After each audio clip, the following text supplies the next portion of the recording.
പ്രിയപ്പെട്ടവരെ, എല്ലാവർക്കും ഈ ഒരു സെഷനിലേക്ക് സ്വാഗതം.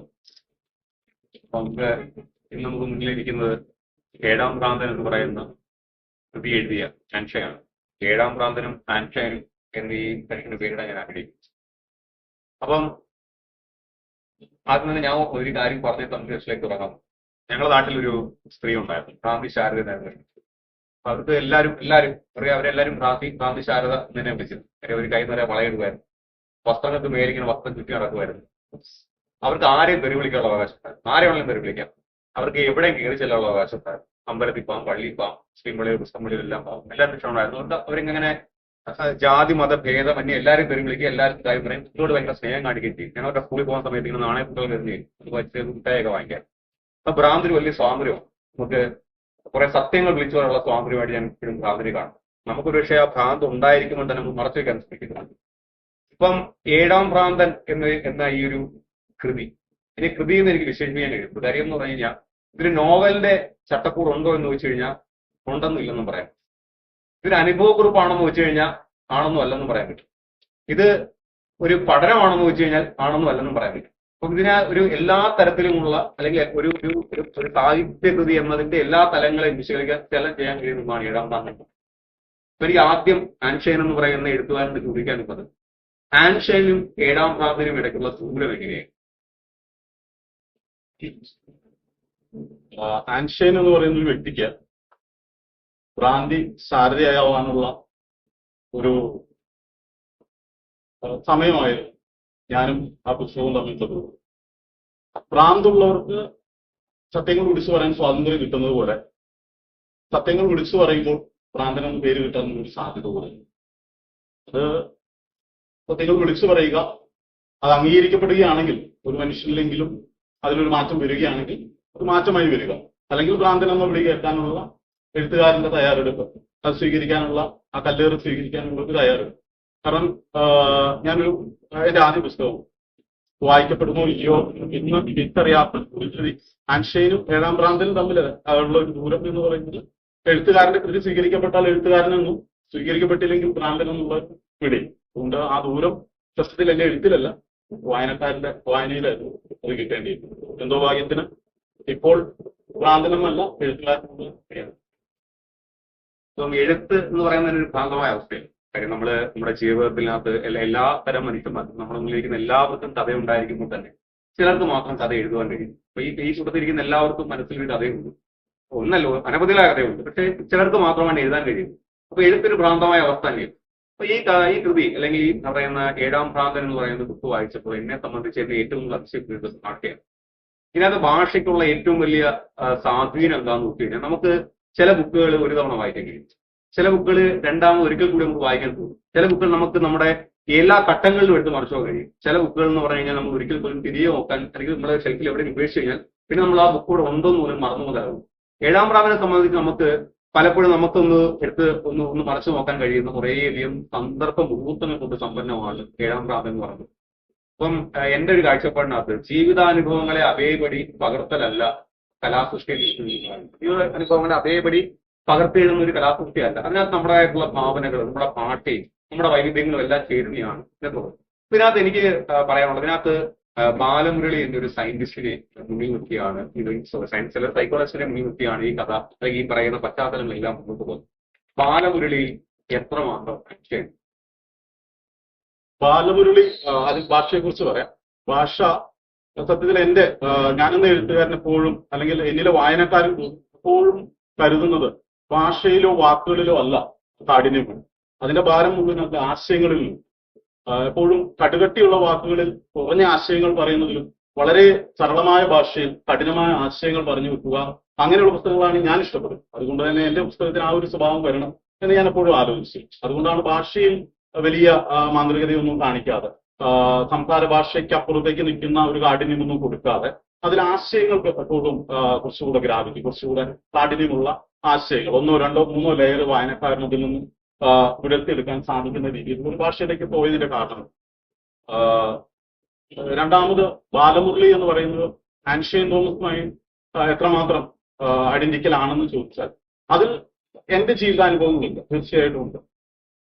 ഞാൻ അടുത്തറിഞ്ഞിട്ടുള്ള ജീവിതം എന്റെ സുഹൃത്തുക്കളിൽ നിന്നായിരിക്കാം, അവരുടെ സുഹൃത്തുക്കളുടെ കഥകൾ ഞാൻ കേട്ടതായിരിക്കാം, അല്ലെങ്കിൽ ഞാൻ കണ്ടറിഞ്ഞതായിരിക്കാം. ഞാൻ കടന്നുപോയ അല്ലെങ്കിൽ എന്റെ അറിവിലേക്ക് വന്നിട്ടുള്ള, എന്റെ ബോധമണ്ഡലത്തിലേക്ക് വന്നിട്ടുള്ള എന്റെ അറിവുകളുണ്ടാവാം. ഇതോടൊപ്പം തന്നെ എന്റെ ഒരു സർഗാത്മകത അല്ലെങ്കിൽ എന്റെ ഇമാജിനേഷൻ ഇതിങ്ങനെ ആയിരിക്കും, അല്ലെങ്കിൽ ഈ ഒരു ഘട്ടത്തിൽ ഒരു കടന്നു പോകുന്ന മനുഷ്യന്റെ മാനസികാവസ്ഥ ഇതായിരിക്കും എന്നുള്ള എന്റെ ഒരു സർഗാത്മകത, ഇത് മൂന്നും കൂടെ ഒത്തുചേർന്ന ഒരു രൂപമാണ് ഒരു കഥാപാത്രം എന്ന് മൂന്നുണ്ട്. ഇതിനകത്ത് ചില ഘട്ടങ്ങളിലൂടെ ചില ഘട്ടങ്ങളിലൂടെ കടന്നു. ഒരു കലാസൃഷ്ടി എന്ന് പറയുന്നത് കേവലമായ വായനാനുഭവങ്ങൾക്കപ്പുറമായി ഒരു കാലത്തെ അടയാളപ്പെടുത്തേണ്ടത് അതിന്റെ പൊതു രാഷ്ട്രീയം ചർച്ച ചെയ്യപ്പെടുന്നത്, സമൂഹത്തിൽ എപ്രകാരമാണ് അതിന്റെ ക്രയവിക്രയങ്ങൾ നടക്കേണ്ടതെന്നൊക്കെ നമ്മൾ എഴുത്തുകാരാണെങ്കിൽ അല്ലെങ്കിൽ വായനക്കാരനാണെങ്കിൽ നമ്മളൊരു ബുക്ക് വായിക്കുമ്പോൾ നമ്മുടെ അതിനകത്ത് കലാമൂല്യമുള്ള കുറച്ച് കാര്യങ്ങൾ മാത്രമല്ല എടുത്തു വയ്ക്കും. അപ്പം ഏത് ബുക്കായിക്കോട്ടെ, ഇപ്പം വായിക്കുന്ന ബൈബിൾ ആയിക്കോട്ടെ, അല്ലെങ്കിൽ ഭഗവത്ഗീത ആയിക്കോട്ടെ, ഖുർആൻ ആയിക്കോട്ടെ, അല്ലെങ്കിൽ ഏഴാം പ്രാർത്ഥന ആയിക്കോട്ടെ, അബ്രാം ആയിക്കോട്ടെ, എന്ത് ബുക്ക് എടുത്താലും അതിൽ നമ്മൾ ആ സമയത്തെ ഒരു കറന്റ് പൊളിറ്റിക്സ് എന്ന വാക്കുകൊണ്ട് ഞാൻ ഉദ്ദേശിക്കുന്ന അത് വിശാലാർത്ഥമാണ്. അപ്പം ഏഴാം പ്രാന്തിന് കൃത്യമായ രാഷ്ട്രീയമുണ്ട്. ഏഴാം പ്രാന്തിന്റെ കൃത്യമായ രാഷ്ട്രീയം ഒരു വായനക്കാരൻ എന്ന നിലയിൽ ഞാൻ മനസ്സിലാക്കിയിടത്തോളം ഏഴാം പ്രാന്തിൽ 7 തലത്തിലുള്ള മനുഷ്യന്മാരുടെ രാഷ്ട്രീയ വ്യവഹാരത്തെക്കുറിച്ച് അല്ലെങ്കിൽ ജീവിത വ്യവഹാരത്തെക്കുറിച്ച് കൃത്യമായിട്ട് അറിയപ്പെടുന്നു. അതിലെനിക്ക് ഏറ്റവും കൂടുതൽ കുറച്ചും കൂടെ ഹൃദയസ്പർശിയായിട്ട് തോന്നി, അല്ലെങ്കിൽ കുറച്ചും കൂടെ സംവാദ വിധേയമാക്കണമെന്ന് തോന്നിയ ഒരു മേഖലയാണ് വേശ്യ എന്ന് പറയുന്ന ആ ഒരു അധ്യായം. അപ്പൊ അതിൽ താങ്കൾ വളരെ ശക്തമായ ഒരു പ്രസ്താവന അതിനകത്ത് മുന്നോട്ട് വയ്ക്കുന്നു. ഒരാള് പണം കൊടുത്ത് സുഖം വാങ്ങുമ്പോൾ ഒരാൾ സുഖം കൊടുത്ത് പണം വാങ്ങുന്നു ഒരു സ്റ്റേജ്. ഒരുപക്ഷെ നമ്മുടെ അതിനകത്ത് കൃത്യമായി മറ്റൊരു കാര്യം കൂടെ പറയുന്നുണ്ട്. പുരുഷൻ എന്തുകൊണ്ട് നിങ്ങൾ സ്ത്രീകളെ മാത്രം വേശ്യ എന്ന് പറയുന്നുണ്ട്, പുരുഷനെ അതുകൊണ്ട് നിങ്ങൾ വേശ്യ എന്ന് പറയുന്നില്ല. അത് ശരീരം വാടകയ്ക്ക് കൊടുക്കുന്ന ഒരു പരിപാടിയാണ്. അതിപ്പോ എഴുത്തുകാരനാണെങ്കിലും സിനിമാക്കാരനാണെങ്കിലും എല്ലാവരും ഈ വാടകയ്ക്ക് കൊടുക്കും. അത് വളരെ വളരെ അർത്ഥവത്തായിട്ടുള്ള ഒരു വാക്കാണ്. അത് നമ്മൾ ചിന്തിപ്പിക്കും. സത്യമല്ലേ, നമ്മൾ ഈ കാണിക്കുന്ന എല്ലാം ഒരു വാടകയ്ക്ക് കൊടുക്കുന്നത് തന്നെയാണല്ലോ ഈ തോന്നുന്നുണ്ടാവും. അപ്പൊ ഈ വേശ്യ എന്ന് പറയുന്ന, അല്ലെങ്കിൽ നമ്മൾ ഇപ്പോഴും ഈ 2024 ആധുനിക സമൂഹം എന്ന് പറയുന്നത് ഇപ്പോഴും നമ്മൾ വേശ്യ എന്ന് പറയുമ്പോൾ നെറ്റി ചുരുക്കുകയും, അല്ലെങ്കിൽ ശരീരം ഇങ്ങനെ കൊടുക്കുന്ന ഒരു സ്ത്രീയാണെന്ന് പറയാൻ, അല്ലെങ്കിൽ പുരുഷനാണെന്ന് പറയുമ്പോൾ നമ്മൾ നെറ്റി ചുരുക്കുകയും നമ്മളെ എന്തൊക്കെ സദാചാരം നമ്മളെ വേട്ടയാടുകയും ചെയ്യുക. അപ്പോൾ അങ്ങനെ ഒരു വേശ്യ എന്ന് പറയുന്ന ഒരു ക്യാരക്ടറിനെ ഡെവലപ്പ് ചെയ്യുക, അതിലൂടെ വളരെ ശക്തമായ ഒരു ദർശനം മുന്നോട്ട് വയ്ക്കുക. ഒരു ഫിലോസഫി തോട്ട് തന്നെയാണ് മുന്നോട്ട് വയ്ക്കുന്നത്. അവിടെ കൃത്യമായി പൊളിറ്റിക്സ് പറയുക. ഒരു സ്ത്രീപക്ഷ അല്ലെങ്കിൽ സ്ത്രീപക്ഷമായി ചിന്തിക്കുന്ന മനുഷ്യന്റെ സ്ത്രീപക്ഷ കാഴ്ചപ്പാടെന്താണ് ഈ ബുക്കിനെ നിർത്തി പൊതുവായ മണ്ഡലത്തിൽ നിർത്തുക സ്ത്രീപക്ഷ കാഴ്ചപ്പാടുണ്ട്. 2024 സാമൂഹ്യ അന്തരീക്ഷത്തിൽ ഏഴാം പ്രാന്തിനെ മുൻനിർത്തി കൊണ്ടുള്ള സ്ത്രീപക്ഷ ചിന്ത എന്തായിരിക്കും? അത് കൃത്യമായിട്ടുള്ള രാഷ്ട്രീയം എടുത്തു പറയുന്ന ഒരു പുസ്തകമാണ് ഏഴാം പ്രാന്തൻ. അത് പൊടിക്കടിയിൽ നിൽക്കുന്ന കക്ഷി രാഷ്ട്രീയങ്ങളല്ല. കൃത്യമായിട്ട് ഒരു പ്രണയത്തിൽ രാഷ്ട്രീയമുണ്ട്, ഒരു അച്ഛനും മകനും തമ്മിലുള്ള ബന്ധത്തിൽ പോലും അതിലൊരു രാഷ്ട്രീയമുണ്ട്. ഒരു പ്രണയം, ഒരു സൗഹൃദം, ഇതൊക്കെ രാഷ്ട്രീയത്തിന്റെ ഭാഗമാണെന്ന് തിരിച്ചറിയുമ്പോഴാണ് ഒരു മനുഷ്യൻ ഒരു അരാഷ്ട്രീയവാദി അല്ലാതാവും. ഇന്നും വോട്ട് ചെയ്യാൻ പോകുന്നുണ്ടോ എന്ന് ചോദിക്കുമ്പോൾ പുതിയ തലമുറയിലെ പലരും, ഞാൻ ഇന്റർവ്യൂസ് ഒക്കെ കാണാറുണ്ട്, ഞങ്ങൾ വോട്ട് ചെയ്യുന്നില്ല, വോട്ട് ചെയ്തിട്ട് ഇവിടെ എന്ത് മാറ്റമാണ് വരുന്നത്. അപ്പോൾ ഒരു അരാഷ്ട്രീയവാദത്തിലേക്ക് ആളുകൾ പോകുന്നത് പൊടിക്ക് കീഴിൽ നിൽക്കുന്നത് മാത്രമാണ് രാഷ്ട്രീയം എന്നുള്ളത് ഉള്ള ഒരു തെറ്റിദ്ധാരണ ഉണ്ട്. അപ്പോൾ അതല്ല, ഏതൊരു കാര്യത്തിലും എന്താണ് നടക്കേണ്ടത് എന്ന് ഓരോ മനുഷ്യനും കൃത്യമായ ധാരണയുണ്ടാവും. അതാണ് ആ നാടിന്റെ ഉന്നമനത്തിനായിട്ടുള്ള രാഷ്ട്രീയം, ആവശ്യമായി വരുന്ന രാഷ്ട്രീയം എന്നാണ് ഇത് പറയുന്നത്. അതിലൊരു സ്ത്രീപക്ഷ രാഷ്ട്രീയം ഞാൻ ഒരിക്കലും പറയുന്നില്ല. കാരണം ഞാൻ ഒരു മനുഷ്യപക്ഷ രാഷ്ട്രീയത്തിലാണ് ഇപ്പോഴും ഓർത്തുകൊണ്ടിരിക്കുന്നത്. സ്ത്രീ പുരുഷൻ എന്നുള്ള വേർതിരിവുകൾക്ക് അപ്പുറത്തേക്ക് ചിന്തകൾ മുന്നോട്ട് പോകേണ്ട സമയം കഴിഞ്ഞിരിക്കും. ഇപ്പൊ നമ്മൾ അയിത്തം ഉണ്ടായിരുന്ന കാലത്ത് കൊടുത്തുകൊണ്ടിരുന്ന ഒരു സംവരണമല്ല ഇന്ന് കൊടുക്കേണ്ട സംവരണം എന്ന് എനിക്കൊരു അഭിപ്രായമുള്ള മനുഷ്യനാണ്. അപ്പൊ കാലഘട്ടത്തിലെ തെറ്റ് എന്ന് വിളിക്കപ്പെടുന്ന കാര്യങ്ങളിൽ മാറ്റം വരുമ്പോൾ ആ തെറ്റ് തിരുത്തപ്പെടുന്ന രീതികളിലും മാറ്റം വരും. അപ്പോൾ ഒരു സ്ത്രീപക്ഷ എഴുത്തോ അല്ലെങ്കിൽ പുരുഷന്റെ പക്ഷത്ത് നിന്നുകൊണ്ടുള്ള ഒരു എഴുത്തല്ല. ഒരു മനുഷ്യനെ നോക്കി കാണുമ്പോഴുള്ള രാഷ്ട്രീയം എന്താണ് എന്നാണ് അതിൽ വിളിച്ചു പറയാൻ വേണ്ടി ശ്രമിച്ചിട്ടുള്ളത്. ഈ പറഞ്ഞതുപോലെ വേശ്യ എന്ന് പറയുന്ന ഒരു ചാപ്റ്റർ വായിച്ചിട്ട് അത് ഞങ്ങളുടെ ചിന്തകളിൽ മാറ്റം വരുത്തി എന്ന് ഒരുപാട് പേര് എന്നോട് പറഞ്ഞിട്ട്, ഒരു മനുഷ്യനില്ലെങ്കിലും ആ ഒരു വ്യത്യാസം വരുത്താൻ സാധിച്ചെങ്കിൽ, ആ രാഷ്ട്രീയം പകർന്നു കൊടുക്കാൻ സാധിച്ചെങ്കിൽ, അതൊരിക്കലും എഴുത്തുകാരന്റെ രാഷ്ട്രീയം ആരിലേക്കും അടിച്ചേൽപ്പിക്കുന്നു. നിങ്ങൾക്ക് ചിന്തിക്കാനുള്ളത് ഇതാണ് രാഷ്ട്രീയം എന്ന്, രാഷ്ട്രീയത്തിനപ്പുറത്തേക്ക് ഇതാണ് രാഷ്ട്രീയം എന്ന് എടുത്തു പറയുന്ന ഒരു പുസ്തകമാണ്. പിന്നെ ആ പുസ്തകം അതുപോലെ തന്നെ മറ്റ് 2 കാര്യങ്ങൾ തോന്നിയിരിക്കും. ഒന്ന്, അതൊരു ഭൂരിപക്ഷത്തിന്റെയോ ന്യൂനപക്ഷത്തിന്റെയോ പുസ്തകമാണ്. ഈ ഭൂരിപക്ഷത്തിനും ന്യൂനപക്ഷത്തിനും ഇടയിൽ തിരിച്ചറിയപ്പെടാതെ പോകുന്ന കുറച്ച് ആളുകൾ, മാനേജ്മെന്റ് കോട്ടയിൽ സീറ്റുമില്ല, റിസർവേഷനിൽ സീറ്റുമില്ലാത്ത ഇതിനിടയിൽ പെട്ടുപോകുന്ന കുറച്ച് ആളുകൾ, അതുപോലെ ന്യൂനപക്ഷമായും ഭൂരിപക്ഷമായും വേർതിരിക്കപ്പെടാത്ത ഒരു സമൂഹത്തിന്റെ രാഷ്ട്രീയമാണ്. എപ്പോഴും കൂടുതൽ ആളുകൾക്ക് വേണ്ടിയല്ല, വളരെ കുറഞ്ഞ ആളുകൾക്ക് വേണ്ടിയാണ് സംസാരിക്കുന്നത്. മൂന്നാമതായിട്ട് ആ പുസ്തകം പറയുന്ന രാഷ്ട്രീയം, അതാണ് അതിലെ ഏറ്റവും വലിയ രാഷ്ട്രീയമായി ഞാൻ കാണുന്നത്. തെറ്റായ ഏത് കാര്യവും നമുക്കൊരു സമൂഹത്തിൽ ഇംപ്ലിമെന്റ് ചെയ്യാനുള്ള ഏറ്റവും എളുപ്പമായിട്ടുള്ള മാർഗം അത് സർവ്വസാധാരണമാക്കപ്പെടുക എന്നത്. ഇപ്പൊ നമ്മുടെ നാട്ടിൽ 1500 മുതൽ 2000 വർഷം അയിത്തം നിലനിന്നു. ഹിന്ദു മതാചാരത്തിന്റെ ഭാഗമായിട്ട് അയിത്തം നിലനിന്നിരുന്നത് ഒരു സർവ്വസാധാരണമായിരുന്നു. അയിത്തം ചെമ്മിയെ കാണുമ്പോൾ അടിയാൻ മാറിക്കൊടുക്കുന്ന ഒരു കാലഘട്ടത്തിലെ വളരെ സർവ്വസാധാരണമായ കാര്യമാണ്. 2 പതിറ്റാണ്ട് കൊണ്ട് ഗാന്ധിജി അത് തെറ്റാണ് എന്നുള്ള ബോധ്യം ഒരു ഭൂരിപക്ഷത്തിന്റെ ഉള്ളിലേക്ക് കാണിച്ചു തന്നു. അതിനുശേഷമാണ് ആ മാറ്റം. ഓരോ എഴുത്തുകാരനും ആ ഒരു ചുമതലയുണ്ട്. ഇപ്പോ വയനാട്ടിൽ നിന്ന് വരുമ്പോൾ, വയനാട്ടിൽ നിന്ന് ഒരു മെഡിക്കൽ കോളേജ് എന്ന് പറയുന്നത് ഇപ്പൊ ബോർഡ് മാത്രമേ ഉള്ളൂ, അത് മെഡിക്കൽ കോളേജ് ആയിട്ടില്ല. ഇന്നും വയനാട്ടിലുള്ള ഒരു മനുഷ്യന് ഹാർട്ട് അറ്റാക്ക് വന്നാൽ, ഒരു സ്ട്രോക്ക് വന്നാൽ, ഒരു ആക്സിഡന്റ് വന്നാൽ കോഴിക്കോട് മെഡിക്കൽ കോളേജ് വരെ 3 മണിക്കൂറോളം യാത്ര ചെയ്തു വരാം. ഇതിലെ ചുരത്തിലെ ബ്ലോക്ക് ഉണ്ടാവാം, മറ്റു പല കാര്യങ്ങളുണ്ടാവും. ഇതെല്ലാം താണ്ടി വരുമ്പോഴും പല അമ്പലങ്ങളിലെയും പല പള്ളികളിലെയും പല രാഷ്ട്രീയ കക്ഷികളുടെയും ജാഥകളും പ്രദക്ഷിണങ്ങളും റോഡ് തടഞ്ഞു നിൽക്കുമ്പോൾ, ഇപ്പോൾ നമ്മുടെ ഏറ്റവും പ്രിയപ്പെട്ട ഒരു മനുഷ്യന് ഒരാൾ വടിയെടുത്ത് അടിച്ചാൽ പിന്നീട് എന്ത് ചെയ്യണമെന്ന് എനിക്കും അതുപോലെ നിയമം എങ്ങനെ ഉപയോഗിക്കണമെന്നുള്ളത് ഓരോ മനുഷ്യനും ചിലപ്പോൾ അറിയാം. പക്ഷെ നമുക്ക് ഏറ്റവും വേണ്ടപ്പെട്ട മനുഷ്യന്റെ ജീവനുമായി പോകുമ്പോൾ അതിന്റെ മുന്നിലൂടെ ഒരു ജാഥ കടന്നു പോകുമ്പോൾ അവിടെ കാത്തു നിൽക്കേണ്ടി വരുന്ന മനുഷ്യൻ, ഇത് സർവ്വസാധാരണമാണ്. നമ്മുടെ റൂട്ടിൽ ഒരു രാഷ്ട്രീയ ജാഥ നടക്കുന്നുണ്ടെങ്കിൽ നമ്മളത് സഹിച്ചേ പറ്റൂ എന്നുള്ളത്. സർവ്വസാധാരണമാക്കപ്പെടുന്ന തെറ്റുകൾക്കെതിരെ വിളിച്ചു പറയുക എന്നുള്ള ആ ഒരു രാജാവ് നഗ്നനാണെന്ന് വിളിച്ചു പറയാനുള്ള ഒരു ശ്രമം, അതാണ് അതിലെ ഏറ്റവും വലിയ രാഷ്ട്രീയമായിട്ട് ഞാൻ കാണുന്നത്. ഈ ടാറ്റം എന്ന് പറയുന്ന ഒരു സ്റ്റേറ്റ്മെന്റ്, അതായത് അവനവനോട് നീതി പുലർത്താതെ നേടുന്നതെന്നും ശാശ്വതമല്ല. നമുക്ക് ഒരു ദിവസത്തിന്റെ അവസാനം ഞാൻ എന്നോട് എത്രമാത്രം നീതിമാനായിട്ടിരിക്കുന്നു എന്നുള്ളതാണ് ഏറ്റവും പ്രധാനപ്പെട്ട കാര്യമായിട്ട് കണ്ടുപോയി പറയുക. ഞങ്ങളുടെയൊക്കെ കുട്ടിക്കാലത്ത് ഇങ്ങനെ അച്ഛനും അമ്മാമയും കൊണ്ടിരുന്ന കാര്യം പറയുന്ന കൂട്ടത്തിനകത്ത് അവർ കുറച്ച് ഇങ്ങനെയുള്ള കാര്യങ്ങൾ സംസാരിക്കുന്ന ആൾക്കാരെ. അപ്പൊ അതിനകത്ത് റവറൻ ഫാദർ എന്ന് പറയുന്നൊരു ചാപ്റ്റർ, ആ ചാപ്റ്റർ വായിച്ചപ്പം എനിക്ക് തോന്നി, അല്ലെങ്കിൽ ഞാനെന്ന് പറയുന്ന ഒരു വ്യക്തിക്ക് തോന്നിയ ഒരു കാര്യം, നമ്മള് എന്ന് പറയുന്ന വ്യക്തി കുറെ മാസ്കടിഞ്ഞ് കുറേയധികം മുഖംമൂടികൾ വെച്ച് നമ്മൾ എത്ര പുരോഗമനവാദികളാണെന്ന് പറഞ്ഞാലും ചില തെറ്റുകൾ കാണുമ്പോൾ നമുക്ക് പ്രതികരിക്കാൻ കഴിയും. സമൂഹത്തിലേത് കുറെ ബേർഡൻ നമുക്ക് അതിന് വലിയൊരു ഭാരമാട്ടി. അതിനകത്ത് ബാലമുരളിയെ കാണാൻ വേണ്ടി അദ്ദേഹം വരുന്ന സമയത്ത് അദ്ദേഹം എന്തുകൊണ്ട് ബാലമുരളിയെ ചൂസ് ചെയ്യുന്നു ചോദിക്കുമ്പോഴത്തേക്ക് 2 ഉത്തരങ്ങൾ പറയും. രണ്ട് കാരണങ്ങൾ കൊണ്ടാണ് ബാലമുരളിയെ ഞാൻ ചൂസ് ചെയ്യാൻ കാരണം. അതൊരു കാരണം വളരെ ശക്തമായ കാരണമാണ്. താങ്കൾ ക്രിസ്ത്യാനി അല്ലാത്തത് കൊണ്ടാണ് താങ്കളെ ചൂസ് ചെയ്യുന്നത്. ബാലമുരളി അത് വരുന്ന സമയത്ത് അദ്ദേഹത്തിന്റെ പുഞ്ചിരി കൊണ്ട് ചോദിക്കാൻ മറന്നുപോയി ചോദ്യമുണ്ട്. പള്ളിയിലെ കടവുകൾ മൂടപ്പെട്ട് കഴിയുന്നുണ്ടെന്ന് വിളിക്കുന്നു.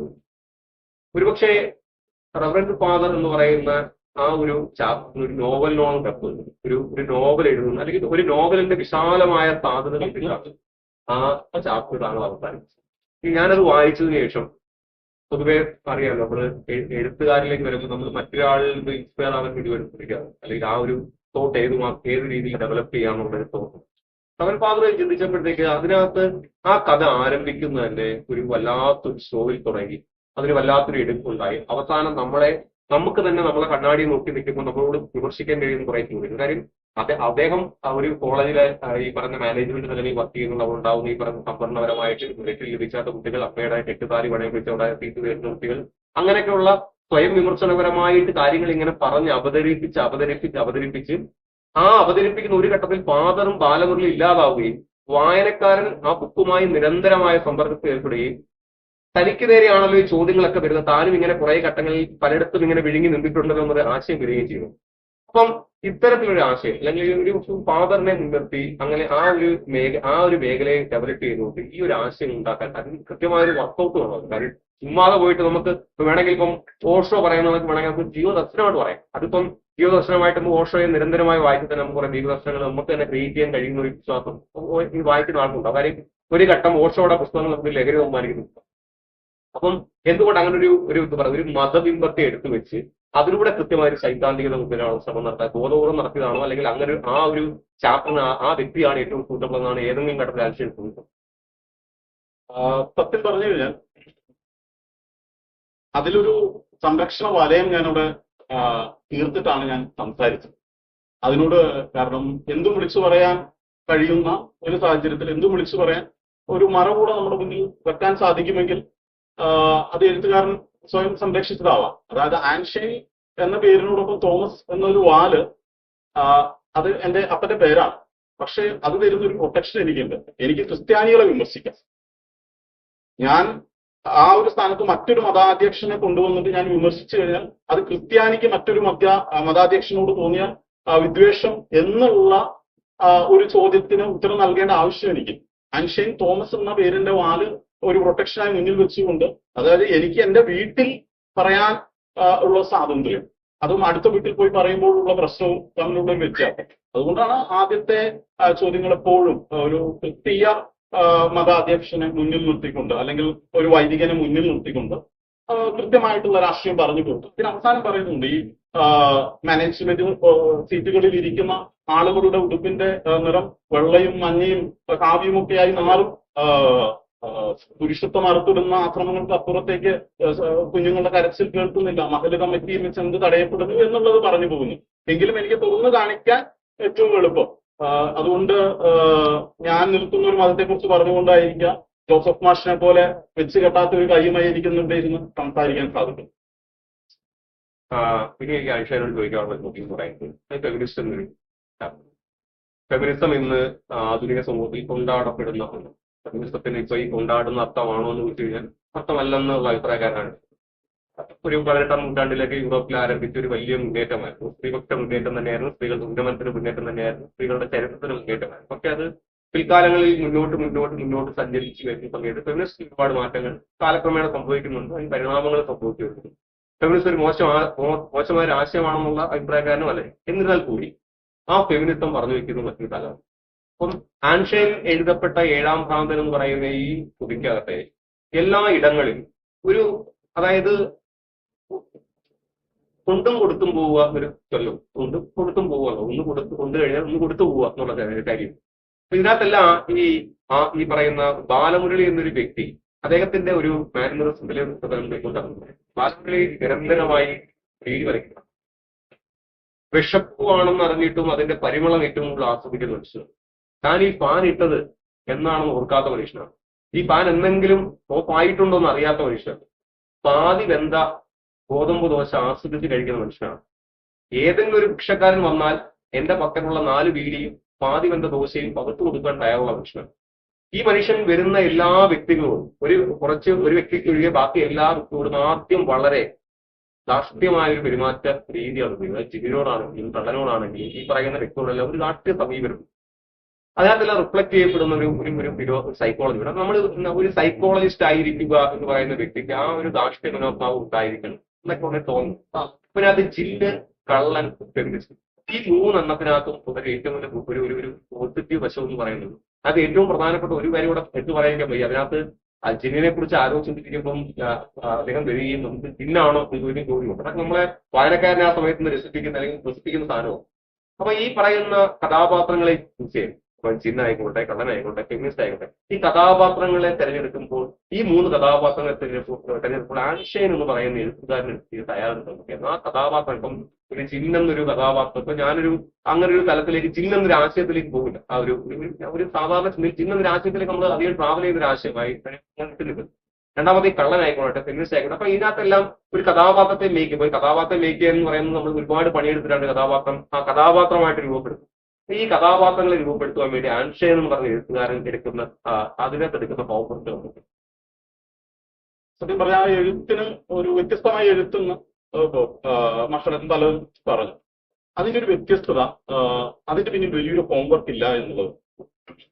കാരണം പല രീതിയിലുള്ള എഴുത്തുകളെ കുറിച്ച് എഴുതുന്നത് വർഷങ്ങളുടെ റിസർച്ചിന് ശേഷം എഴുതി തുടങ്ങുന്ന ആളുകൾ, വർഷങ്ങൾ എടുത്തുകൊണ്ട് എഴുതുന്ന ആളുകൾ, അങ്ങനെ പല കാറ്റഗറിയിൽ ആളുകളുണ്ട്. എന്നെ സംബന്ധിച്ച് ഞാൻ എഴുതാൻ എനിക്ക് വളരെ കുറഞ്ഞ സമയത്തിലാണ് ഞാൻ ഒരു കാര്യം എഴുതണമെങ്കിൽ വളരെ കുറഞ്ഞ സമയത്തിൽ എഴുതിയിട്ട് ഇത് വീണ്ടും പോളിഷ് ചെയ്യാൻ ഞാൻ ഒരുപാട് സമയം എഴുതി തീർത്ത കാര്യങ്ങളിൽ ആവശ്യമില്ലാത്ത ബോബി ജോസഫ് കട്ടിക്കാട് അച്ഛൻ പറഞ്ഞതുപോലെ ഏതൊരു എഴുത്തുകാരനും എഴുതി തീർന്ന കൃതിയിൽ നിന്ന് മിനിമം പെൻസിലെടുത്ത് 200 വരികളെങ്കിലും വെട്ടിക്കളയാൻ. ആ 200 വരികൾ വെട്ടിക്കളയുമ്പോഴാണ് അത് യഥാർത്ഥ കൃതിയായി മാറും, അതിന്റെ സത്തയിലേക്ക് എത്തും.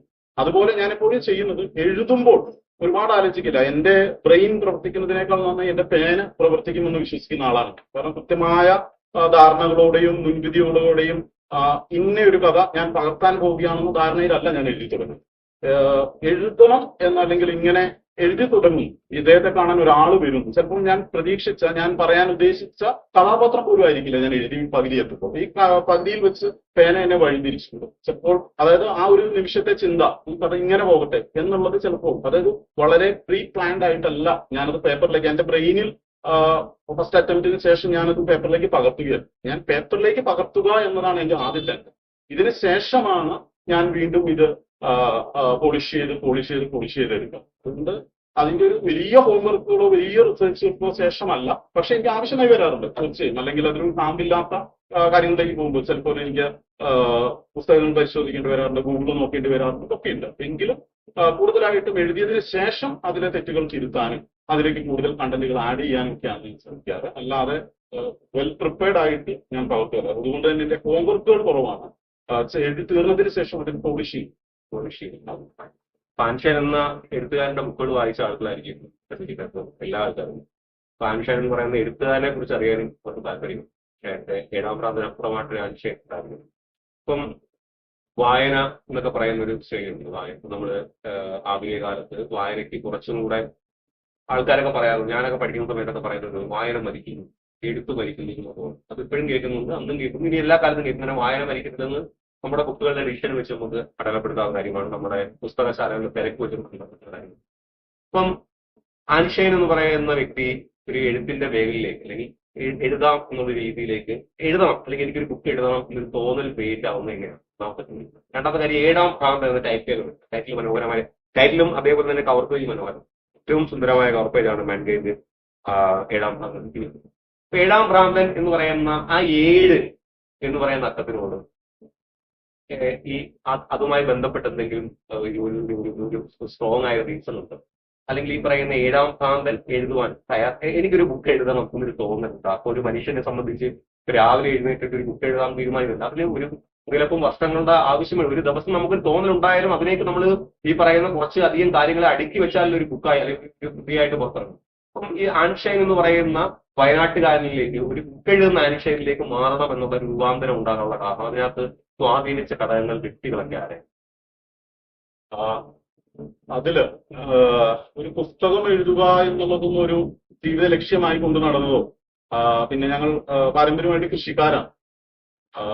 ഒരു ചെറുകഥ പോലും എഴുതിയവരാരും എന്റെ കുടുംബത്തിലോ എന്റെ തലമുറയിലോ എന്റെ അറിവിലില്ല.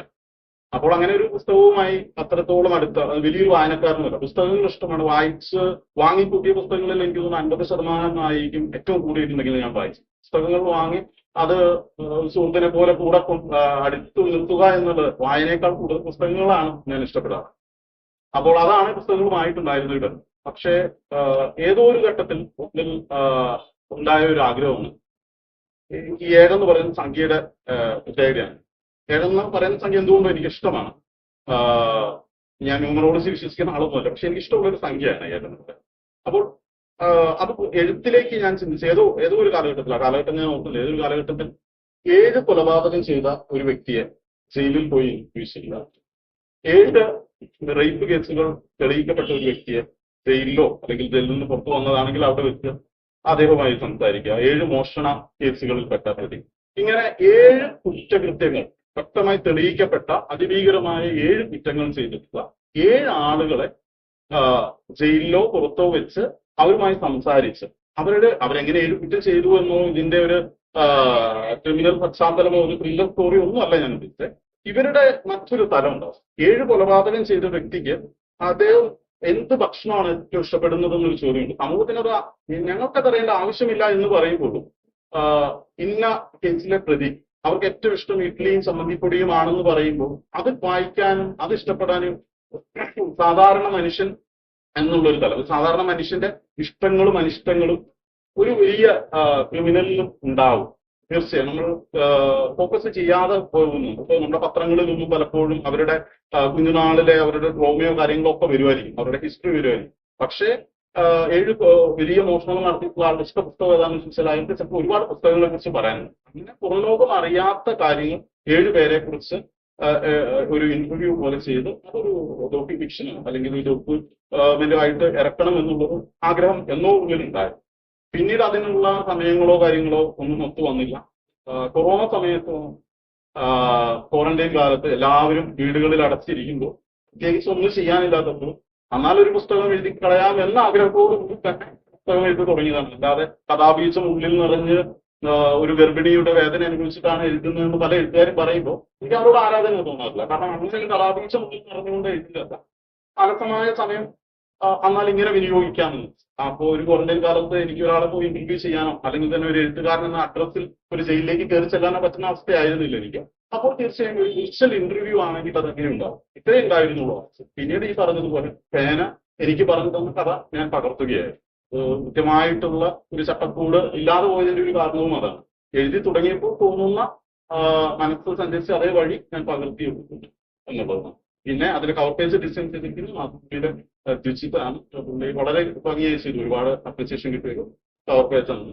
പിന്നെ പുസ്തകത്തിലേക്ക് വന്നത് ഇതിന് പിന്നിൽ പ്രവർത്തിച്ച ആളുകൾ എന്ന് പറയുമ്പോൾ എന്റെ ഒരുപാട് സുഹൃത്തുക്കൾ ഇവിടെ ഇരിക്കുന്നു. അതിലെ കുറച്ച് പേര് നന്നായി വായിക്കുന്ന ആളുകളുണ്ടായിരുന്നു.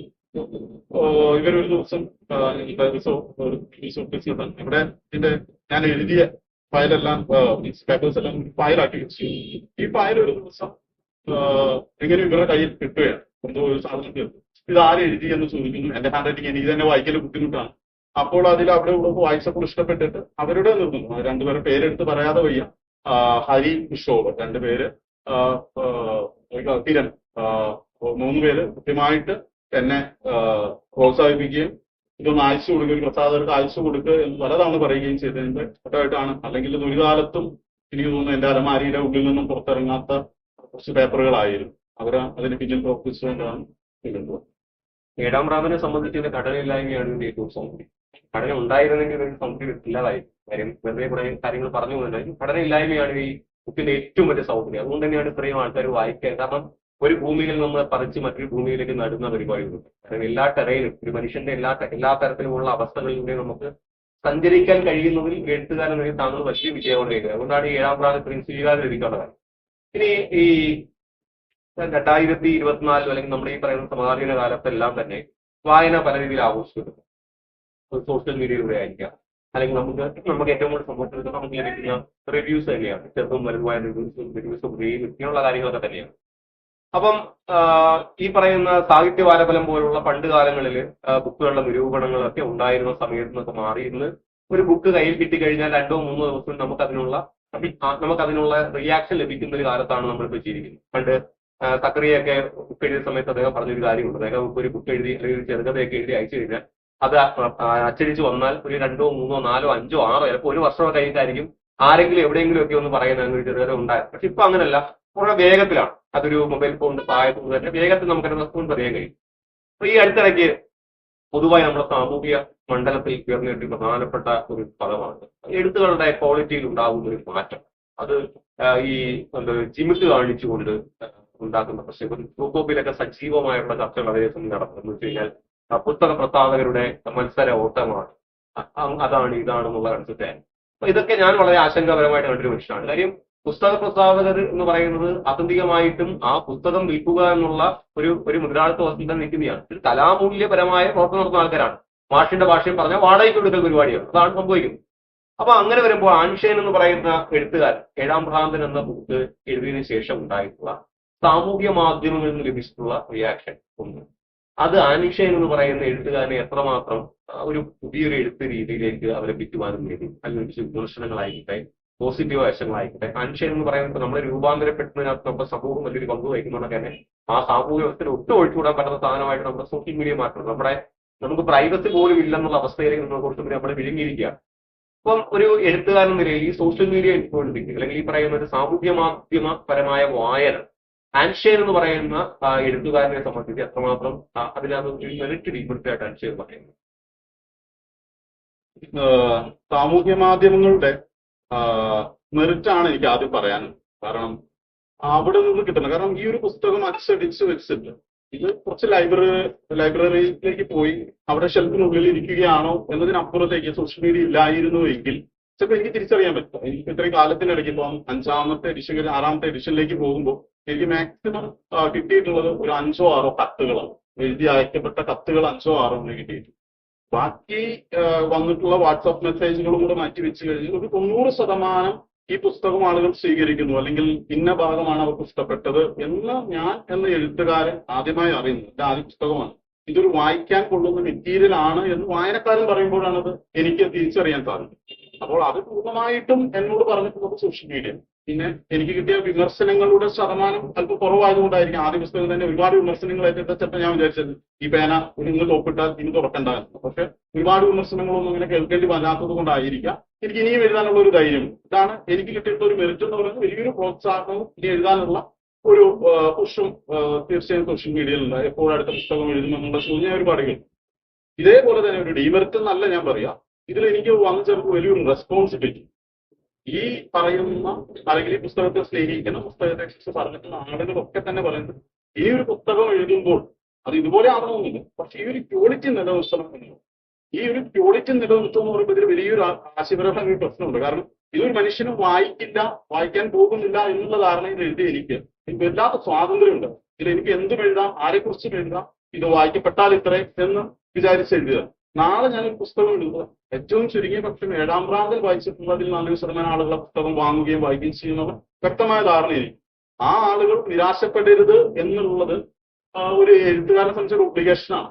അത് എഴുതുമ്പോൾ അയ്യോ ഇത് എഴുതിയാൽ ആളുകൾക്ക് ഇഷ്ടപ്പെടുമോ എന്നുള്ളൊരു ചോദ്യം എഴുത്തുകാരൻ എഴുതുമ്പോൾ വന്നു കഴിഞ്ഞാൽ അയാൾക്ക് ഒരിക്കലും സ്വതന്ത്രമായിട്ട് എഴുതാൻ പറ്റും. അപ്പൊ അങ്ങനെയുള്ള ഒരു ഒബ്ലിഗേഷൻ അത് വീട്ടിൽ ഡീമെറിറ്റ് അല്ല. പക്ഷേ ഏത് കലാരൂപവും ഒരു തവണ വൃത്തിയായി നല്ലൊരു സിനിമ എടുത്തൊരു ഡയറക്ടർക്ക് ഒരു ചുമതലയുണ്ട്, അടുത്ത സിനിമ അറ്റ്ലീസ്റ്റ് ആ ഒരു ക്വാളിറ്റിയിലെങ്കിലും ആളുകളിലേക്ക് അവതരിപ്പിക്കും. അങ്ങനെ കിട്ടിയിട്ടുള്ള പ്രോത്സാഹനങ്ങൾ എനിക്കൊരു ഉത്തരവാദിത്വം കൂടെ എക്സ്ട്രാ നൽകിയിട്ടുണ്ട്. ഒരു ഡീമെറിറ്റുകൾ എനിക്ക് തോന്നിയിട്ടില്ല. പിന്നെ ഈ പറഞ്ഞ പോലെ സോഷ്യൽ മീഡിയയിൽ പ്രചരിക്കുന്ന പല പുസ്തകങ്ങളും ക്വാളിറ്റി ഇല്ല എന്നൊക്കെ ആൾക്കാർ പറയുമ്പോൾ അതിൽ നിന്ന് തിരിച്ചു ചോദിക്കേണ്ട ഒരു ചോദ്യമുണ്ട്. ഇപ്പൊ ഈ ഒരുപാട് ആഘോഷിക്കപ്പെടുന്ന പുസ്തകം ഇന്നത്തെ കാലഘട്ടത്തെ കുറിച്ച്, മീൻസ് ഇന്നത്തെ യുവത്വത്തെ കുറിച്ച് അവർ എഴുതിയിട്ടുള്ള പുസ്തകങ്ങൾ, അത് ചിലപ്പോൾ മാഷിന്റെയോ എന്റെയോ ടേസ്റ്റിനുള്ള പുസ്തകമായിരിക്കും. പക്ഷെ ഒരു ചോദ്യമുണ്ട്, ഇന്നത്തെ ഒരു യുവതലമുറയുടെ മനസ്സിൽ വെച്ചിട്ട് എഴുതുന്ന എത്ര എഴുത്തുകാരുണ്ട് എന്നുള്ളൊരു ചോദ്യമുണ്ട്. അതാണ് വേണ്ടത് എങ്കിൽ അവർ സ്വീകരിക്കും. അപ്പം ആ ഒരു തലമുറയിൽ നിന്നും അകന്നു നിൽക്കുന്നു, അല്ലെങ്കിൽ അതിന് മുന്നിൽ ഉള്ള ഒരു തലമുറയ്ക്ക് അംഗീകരിക്കാൻ ഒരു ബുദ്ധിമുട്ട് ചിലപ്പോൾ ഇതല്ല സോപ്പോട്ട് വായനക്കാരൻ വായിക്കേണ്ട പുസ്തകം ഇതല്ല എന്നൊരു ഘട്ടത്തിൽ പറയുമ്പോൾ എല്ലാ രീതിയിലുള്ള എഴുത്തുകളും ആദ്യത്തെ പ്രാവശ്യം വരുമ്പോൾ അല്ലെങ്കിൽ ട്രെൻഡായി മാറുമ്പോൾ അത് ആദ്യത്തെ പുസ്തകം തന്നെയാണ്. വീണ്ടും അതുപോലത്തെ പുസ്തകം വരുമ്പോൾ അതൊരു പുതിയ നൂതനമായിട്ടുള്ള ഒരു ശൈലിയായിട്ട് തന്നെ മാറും. അപ്പോൾ മാറ്റങ്ങൾ അംഗീകരിക്കുക എന്നല്ലാതെ അത് മോശം പുസ്തകമാണ് എന്ന് പറയുന്നില്ല. എന്റെ ടൈപ്പ് ഓഫ് ബുക്ക് അല്ല എന്ന് ചിലപ്പോൾ ഇഷ്ടപ്പെടാത്ത ഒരാൾക്ക് പറയും. പുസ്തകങ്ങളൊക്കെ മോശമാണെന്ന് പറഞ്ഞു ഡിഗ്രി കുറിക്കാനുള്ള ഒരു ദേശീയ പ്രണയത്തെ ശരിയെന്ന് പറഞ്ഞു. സ്ത്രീകളുടെ പ്രണയം അത് എങ്ങനെയാണ് ഇപ്രകാരം സ്ത്രീയുടെ പ്രണയം അങ്ങനെ ലഭിക്കുക, പക്ഷെ അത് ഏത് രീതിയിലാണ് ലഭിക്കുന്നത്? ഈ പ്രണയം എന്ന് പറയുന്നത് ഞാൻ കൃത്യമായിട്ട് ലാംഗ്വേജ്, പെണ്ണിന്റെ മനസ്സ്, ഒരു പെണ്ണിനെ തട്ടിക്കൊണ്ടുവരെ എന്ന പ്രണയം തട്ടിയെടുക്കുമല്ലോ, അതിനെക്കുറിച്ചുള്ള ഡീറ്റായിട്ട് പറയുന്നത്. അപ്പൊ ഈ പ്രണയം എന്ന് പറയുന്ന ആശയം എത്രയൊക്കെ എഴുതിയാൽ അതിൽ ഭയങ്കര വൈരുദ്ധ്യമൊന്നും ഒരാൾക്കും ഒരാളുടെ പ്രണയത്തിൽ കപ്പാസിറ്റി പോലെ ചെയ്യാം. എന്റെ പ്രണയം പോലെ ആവണമെന്നില്ല. ആൻഷ്യൻ എന്ന് പറയുന്ന എഴുത്തുകാരനെ പറയുന്നു. ജീവിക്കുന്ന ഓരോ വ്യക്തികൾക്കും അനവധികളായ പ്രണയങ്ങൾ അനുഭവിക്കുകയും ഇപ്പോഴും പ്രണയിച്ചുകൊണ്ടിരിക്കുകയും ചെയ്യുന്ന മനുഷ്യമാണ് ഈ കൊടുത്തിരിക്കുന്ന എല്ലാ ആൾക്കാരും. അപ്പോൾ ഈ പ്രണയം എന്നൊരു വിഷയം ഇതിനകത്ത് അങ്ങനെ എടുത്തു പറയുന്ന വിഷയം, പക്ഷെ ഇതിനകത്ത് പല സന്ദർഭങ്ങളിലും പ്രണയത്തെക്കുറിച്ച് പലതിനോടുള്ള പ്രണയം, ചിന്തകത്ത് കഞ്ചാവിനോടുള്ള പ്രണയം, അല്ലെങ്കിൽ മറ്റിടത്തൊന്നും പ്രതികരണം ഒരു പ്രണയം തന്നെയാണ്. നമുക്ക് നമ്മുടെ സ്വാതന്ത്ര്യമാണുള്ള പ്രണയം. നമുക്ക് നിൽക്കുന്ന ഇടത്തിൽ നിന്ന് നമുക്ക് വിശാലമായി പറക്കുവാൻ കഴിയുന്ന സ്വാതന്ത്ര്യം. അപ്പം ആൻഷൈൻ എന്ന് പറയുന്ന വ്യക്തിക്ക് ഈ പ്രണയം, കാരണം ഇന്നത്തെ കാലത്ത് പ്രണയത്തെ നമുക്ക് വേറെ പല രീതിയിൽ, ഇപ്പം എന്നെ കഴിഞ്ഞ ദിവസം തമിഴ്നാട്ടിൽ ഒരു സിംഗിൾ അധ്യാപകയുടെ കഴുത്തത്ത് വന്ന റീസൺ അവരോടുള്ള പ്രണയം നിരത്തിയുടെ പേരില്ല. നമ്മുടെ വലിയ നവോത്ഥാന നാടാണെന്ന് പറയുന്നത് നമ്മുടെ നാട്ടിൽ ഇത്രയും സംഭവം നടക്കും. അപ്പം ഈ ആധുനിക കാലത്തെ എഴുത്തുകാരൻ മുന്നോട്ട് വയ്ക്കുന്ന ഒരു പ്രണയത്തിന്റെ രാഷ്ട്രീയമാണ്. ഇപ്പം ഞാൻ എഴുതുന്നതാണെങ്കിലും ആൻഷ്യൻ എഴുതുകയാണെങ്കിൽ ഇപ്പം നമ്മുടെ നാട്ടിൽ എഴുതുന്ന എല്ലാവർക്കും തെളിച്ചും എല്ലാം പ്രണയം ഉണ്ടായിരുന്നു. ഇവിടെ ഇപ്പൊ സംഭവിച്ചുകൊണ്ടിരിക്കുന്ന രണ്ട് ചോദ്യങ്ങൾക്കുള്ള ടോപ്പിക്ക് വയ്ക്കും. അപ്പം ഉത്തരം പറയുന്ന സൗകര്യമായി. ഇന്നത്തെ കാര്യം ആൻഷ്യൻ എന്ന് പറയുന്ന എഴുത്തുകാരനെ സംബന്ധിച്ച് പ്രണയത്തുള്ള കാഴ്ചപ്പാട്, എഴുത്തിലെ പ്രണയത്തുള്ള കാഴ്ച. രണ്ടാമത് എന്നെ ഏറ്റവും കൂടുതൽ അതിശയപ്പെടുത്തിയ ഒരു കാര്യമാണ് 2023-24 സമയത്ത് ഏറ്റവും കൂടുതൽ സ്ഥാനത്ത് ചർച്ച ചെയ്യപ്പെട്ട വിദ്യാവിചാരം, രണ്ട് ബി.പി. സർജൻ, റാംഗർ ഓഫ് ആൻസി, ഏറ്റവും പ്രിയപ്പെട്ട എന്നോട്. ഈ രണ്ട് ബുക്കും വളരെ ശക്തമായി ചർച്ച ചെയ്യപ്പെടുന്ന ഒരു ഇതിവൃത്തം പ്രണയത്തെ സംബന്ധിക്കുന്ന പുസ്തകം. അതിനുശേഷം ഇറങ്ങിയിട്ടുള്ള അതിനുശേഷം വന്ന കുറെ ചർച്ചകളിലെല്ലാം ഈ പ്രണയത്തെ വല്ലാണ്ട് അത് വളരെ ലോലമായ ഒരു ആശയമാണ്, അതിനെ ആർക്കും എഴുതാൻ കഴിയുന്ന ആശയമാണ്, ആർക്കും പ്രതിഫലിപ്പിക്കാൻ കഴിയുന്ന ആശയമാണ്. കുറച്ചുകൂടെയൊക്കെ സീനിയർ ആയിട്ട് ആളുകളൊക്കെ ആ പ്രണയത്തെ എഴുതാൻ വന്നാൽ പോലും അതിനെ വേറൊരു ആംഗിളിൽ കൊണ്ടുപോയി അതിന് വേറെ എന്തോ തലത്തിലേക്ക് എത്തിക്കുന്നു. അപ്പൊ നമ്മുടെ പ്രണയം ഒരു വൈകൃതപരമായി അവതരിപ്പിക്കുന്ന രീതി ഭയങ്കര പ്രകടമാണ്. ഇപ്പോഴത്തെ പൊതുവായിട്ടുള്ള അത് സോഷ്യൽ മീഡിയ റൈറ്റിംഗിലാണെങ്കിലും അല്ലാത്ത ലേഖനങ്ങളിലാണെങ്കിലും പ്രകടമായി കാണാൻ കഴിയും. അപ്പം ആ പ്രണയത്തെ അങ്ങനെ ആ ഒരു സാധുവൽക്കരിക്കേണ്ട എലമെന്റ് ആണെന്ന് ഒന്നാമത്തെ കാര്യം. രണ്ടാമത്തെ കാര്യം ആൻഷയ എന്ന് പറഞ്ഞ എഴുത്തുകാരനെ സംബന്ധിക്കുന്ന പ്രണയത്തിന്റെ കാഴ്ചപ്പാട്. ഞാനെന്ന് പറയുന്ന വ്യക്തിക്ക് പ്രണയത്തെ കുറിച്ചുള്ള ഏറ്റവും ആദ്യത്തെ അതിന്റെ നിലപാട് രാഷ്ട്രീയവും പ്രണയത്തെ കുറിച്ചുള്ളത് ഒരു പ്രണയം പോലെ മറ്റൊരു പ്രണയമില്ല എന്ന് വിശ്വസിക്കുന്നു.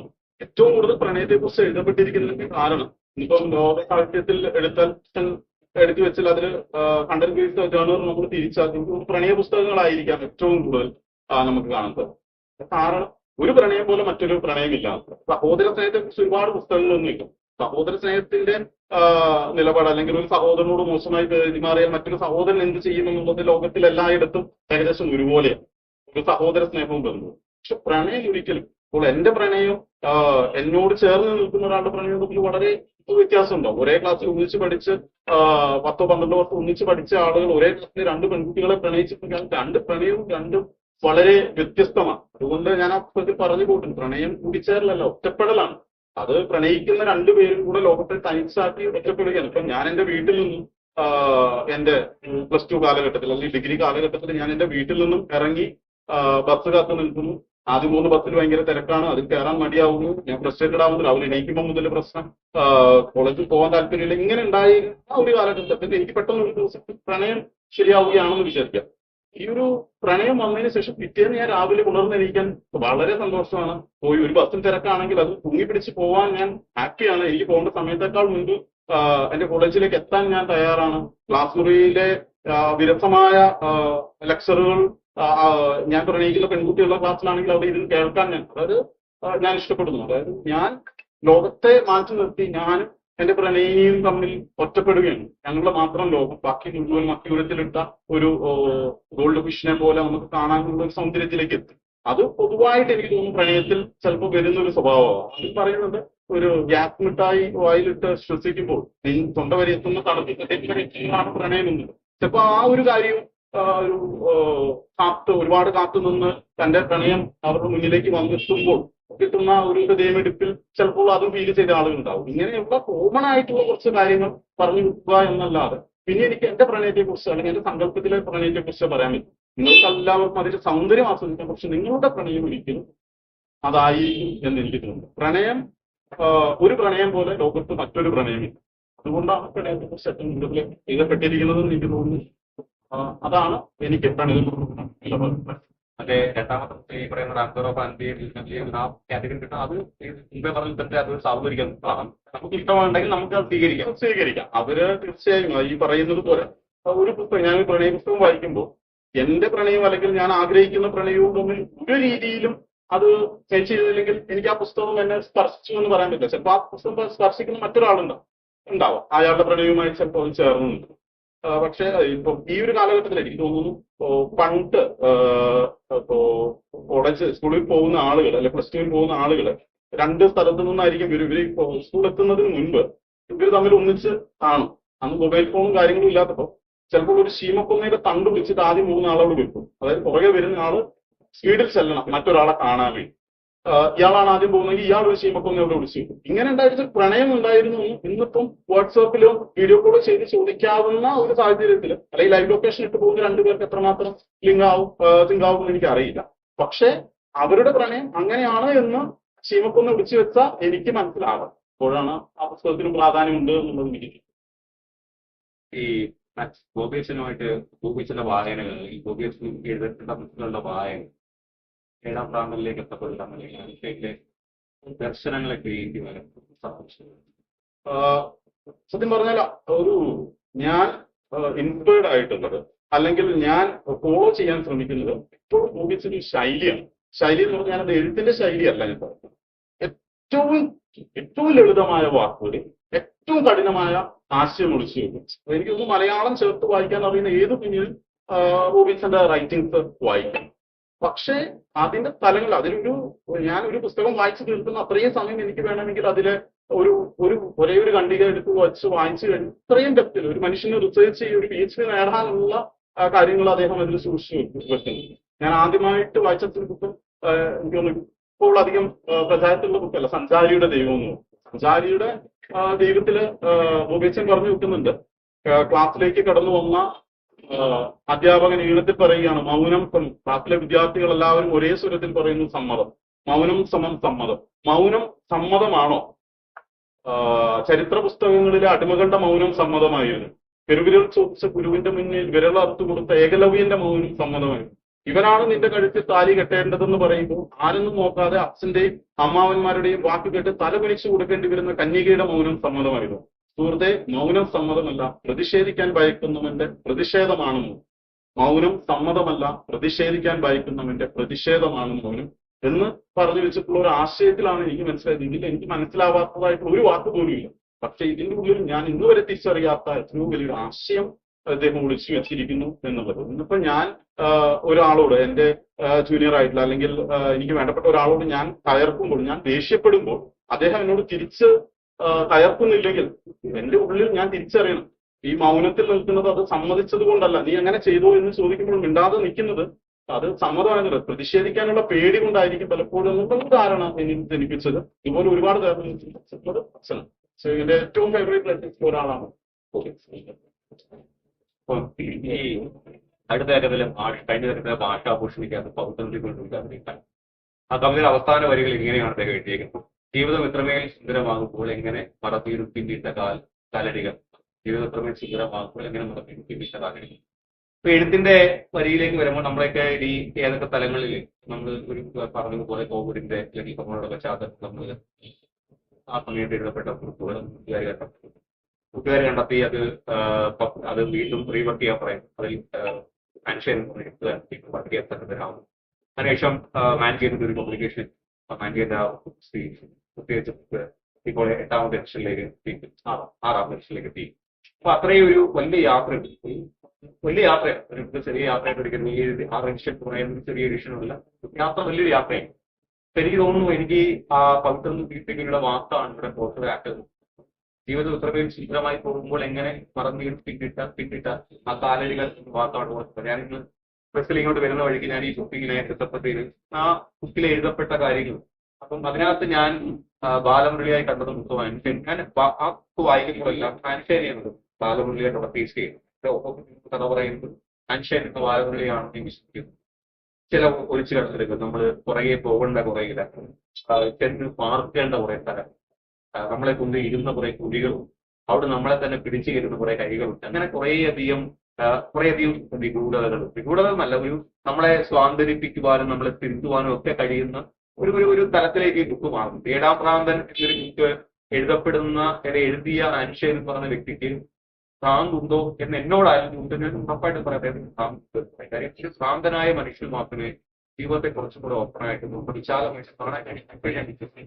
കാൻഷേന്റെ ഭ്രാന്ത് അവസാനിക്കാതിരിക്കട്ടെ എന്ന് ഞാൻ ആശംസിക്കുന്നു, പ്രാർത്ഥിക്കുന്നു. കാര്യം ഇനിയും അത്തരം ഭ്രാന്തമായിട്ടുള്ള സാധാരണ മനുഷ്യൻ പറയുന്ന മറ്റേ ആരും സഞ്ചരിക്കാത്ത വഴിയിലൂടെ ശരിക്കും പറയുന്നത് പോലെ ഇനിയും അത്തരം ഭ്രാന്തമായ യാത്രകൾ തുടരുവാൻ ഒരു വായനക്കാരൻ വരെ ഞാൻ ആഗ്രഹിക്കുന്നു. കാര്യം നമുക്ക് ഒരിടത്തൊരിടത്തൊരു അമ്മയുണ്ടായിരുന്നു, അമ്മയ്ക്കൊരു അച്ഛനും അമ്മയും ഉണ്ടായിരുന്നു. അച്ഛനും അമ്മയ്ക്ക് 2 കുട്ടികൾ ഉണ്ടായിരുന്നു. മൂത്തവൻ എടുക്കനായിരുന്നു, ഇളയവൻ കള്ളനായിരുന്നു. പ്രായം കൂടിയ സമയത്ത് മൂത്തവൻ മടിയനായിരുന്നു തന്നെ ഇളയവനും അമ്മയെ അച്ഛനും ഒരു സ്ഥാനം പറഞ്ഞു കൊടുക്കുന്നു. ഒരു നിധി കണ്ടെത്തുന്നത് കഥ അവസാനിക്കും. ഈ കഥാപാരമ്പര്യത്തെ ഒക്കെ മാറ്റിമറിച്ചുകൊണ്ട് കഥ എവിടെയോ തുടങ്ങാം, എവിടെയോ അവസാനിക്കാം. ആരെയും നോക്കേണ്ടതോ കാര്യങ്ങളില്ല, പറഞ്ഞു വെക്കേണ്ട കാര്യങ്ങൾ മാത്രം പറഞ്ഞു കൊണ്ടുപോയാൽ മാത്രം അതിനുള്ള ധൈര്യം. അത് ഏഴാം ഭ്രാന്തൻ എന്ന് പറയുന്ന ഘടനയില്ലായ്മയുടെ സൗന്ദര്യം കൊണ്ട് സമ്പന്നമായ ഏഴാം ഭ്രാന്തൻ എന്ന് പറയുന്ന ഈ ബുക്ക് സമ്മാനിച്ച കാൻഷേന്റെ ഭ്രാന്ത് അവസാനിക്കാതിരിക്കട്ടെ. അപ്പം അത്തരത്തിലുള്ള ബുക്കിന്റെ പുതിയ ഇടങ്ങൾ, എന്താ പറയുന്നത്, ഭൂമികകൾ ക്രിയേറ്റാവട്ടെ. ഒരു വായനക്കാരനിൽ കൃത്യമായ സ്നേഹം ഈ സമയത്ത് പ്രാർത്ഥിക്കുകയാണ്. ഇത്രയും മനോഹരമായ ബുക്ക് മലയാള സാഹിത്യത്തിലേക്ക്, മലയാള വായന ചരിത്രത്തിലേക്ക് മാറ്റി വെച്ചിട്ടുണ്ട്.